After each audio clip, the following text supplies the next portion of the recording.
Di masa reses, DPR bahas revisi Undang-Undang MK. Ini menimbulkan kesan DPR diam-diam membahas undang-undang. Kita akan ulas bersama Wakil Ketua Balik DPR, Ahmad Baidowi, dan pakar hukum tata negara, Bayu Dwi Anggono. Selamat malam, Mas Owi, Mas Bayu.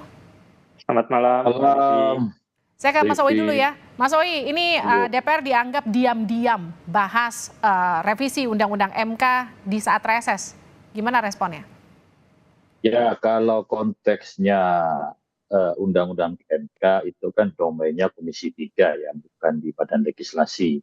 Tapi kami bicara secara umum, ketentuan di internal DPR membahas ataupun rapat di dalam reses itu hal yang diperbolehkan sepanjang mendapatkan izin dari pimpinan.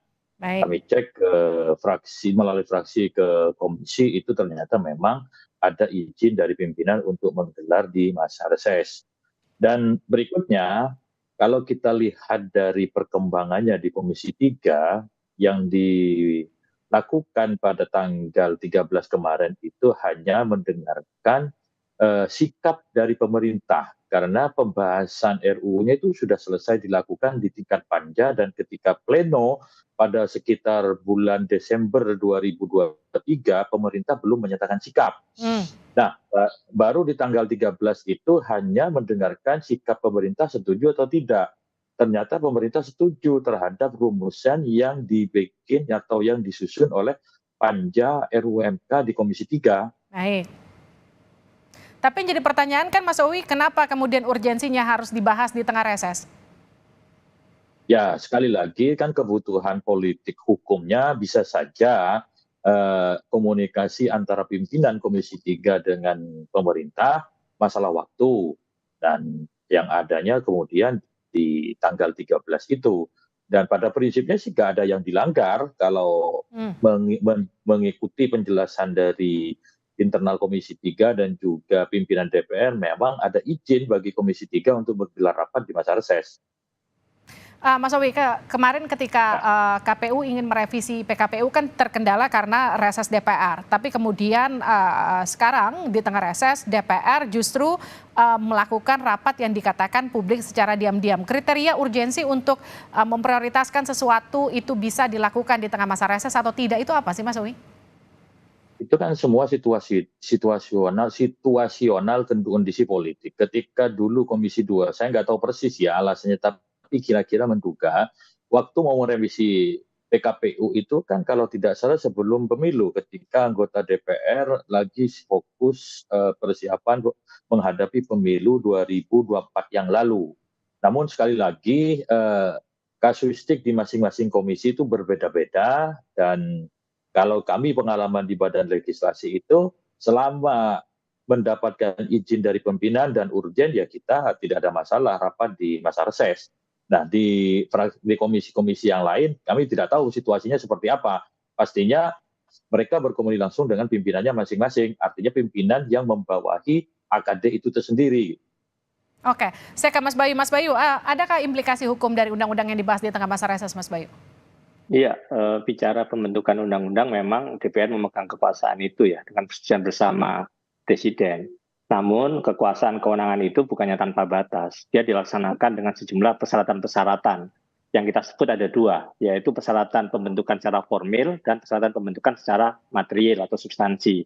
Mahkamah Konstitusi dalam berbagai putusannya dalam hak uji formil sudah mensyaratkan bahwa kewajiban DPR untuk memastikan pembentukan itu dilakukan sesuai dengan tata tertib ya, prosedur pembentukan yang diatur bukan hanya di tata tertib DPR, mulai dari Undang-Undang Dasar, Undang-Undang Nomor 12 Tahun 2011 tentang pembentukan peraturan perundang-undangan yang diubah terakhir di tahun 2022, Undang-Undang MD 3 ya, MPR, DPR, DPD ya, termasuk juga tata tertib. Nah, kalau kita lihat proses pembentukan yang sekarang terjadi di RUU perubahan keempat Mahkamah Konstitusi ini, justru ketika dilakukan di masa reses itu bertentangan langsung dengan Undang-Undang Dasar, dengan Undang-Undang Pembentukan Peraturan Perundang-undangan, termasuk di Undang-Undang MD 3 sendiri. Kenapa? Karena jelas di dalam Undang-Undang Dasar pasal 20 ayat 2, ayat 3, pasal 22 juga tentang Perpu ya, ketika membahas Perpu, kemudian di pasal 51 Undang-Undang Pembentukan Peraturan Perundang-undangan, di pasal 99 Undang-Undang MD 3, dilakukan pembahasan RUU itu adalah pada masa sidang, bukan pada masa reses. Oke. Nah, sehingga kemudian tata tertib tidak bisa itu kemudian melampaui ketentuan Undang-Undang Dasar, Undang-Undang P3, Undang-Undang MD3. Implikasinya apa? Ini akan timbul persoalan hukum di kemudian hari, yaitu melalui hak uji formil ke Mahkamah Konstitusi. Karena itu kita seringkali mengatakan, DPR, Anda benar punya kewenangan, kekuasaan untuk undang-undang, tapi lakukan sesuai dengan prosedur pembentukan yang sudah disyaratkan, dan itu berkali-kali sesungguhnya proses di MK itu menunjukkan tentang pentingnya kepatuhan pada prosedur tersebut, Mbak Livi. Baik, gimana tuh Mas Sawi? Ya, terima kasih Mas Bayu selalu mengingatkan, dan memang itulah tugas dari teman-teman di luar parlemen. Namun kami yakini bahwa apa yang kami lakukan secara prosedural itu tidak ada yang dilanggar. Kalau kemudian produk hukumnya dianggap cacat prosedural, itu kan sudah ada ruangnya, yakni kalau undang-undang judicial review ke Mahkamah Konstitusi. Namun sekali lagi, ini menunjukkan bahwa meskipun kami dalam situasi yang banyak beban tugasnya, target pencapaian produk legislasi di setiap komisi tentu akan diselesaikan sesuai dengan target yang sudah ditentukan di setiap masing-masing AKD. Gitu. Mas Bayu, kalau pola seperti ini kemudian kerap katakanlah dinormalisasi oleh DPR, impact-nya ke depan akan seperti apa? Ya, saya mulai dulu dari sebenarnya membahas RUU itu kenapa harus tertib prosedur ya, tadi di masa sidang bukan di masa reses.